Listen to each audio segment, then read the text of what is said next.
Well, if the husband or wife continues to treat the significant other in a disrespectful way, the moment of crossing the Rubicon will come. When the other one loses hope of having a decent life or seeing improvement in their life, they'll turn the corner and they won't look back. How does it happen? Well, this is the topic of conversation with Judy and myself today. God bless. I was thinking about something, the point of no return. Sometimes in life, relationships go a way that you can't repair them.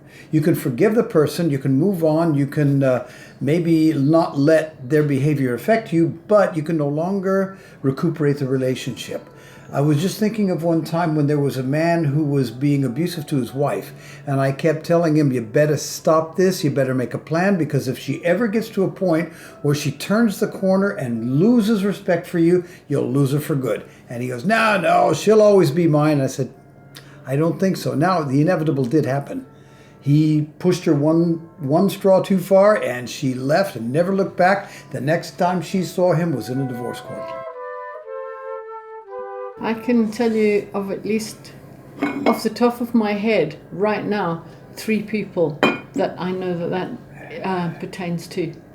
A woman who is financially completely able to be totally independent, but chose to love a man. But the man was so disrespectful that eventually, after a lot of trying, it reached a point where she just said, no, I'm not doing this anymore. Okay, one of the things that I think happens when there's this point of no return or crossing the Rubicon, as it were, is that it's either one very, very shocking event that you just can't get over, or it's a series of events that keep happening habitually.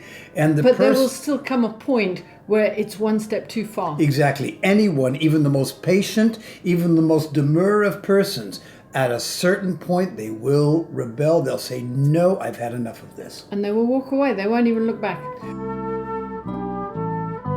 Now, the point is, we all have arguments. We all have to get on and stuff. But how is it that I can avoid that turning the corner type event? Well, I think there's one very, very important word. Selfish. Mm-hmm. When a person is entirely self-seeking and self-centered, they cannot see another person's point of view. Neither do they want to. Yeah. And as long as you are in that kind of a space, you will actually not see the danger points coming. You just won't see it.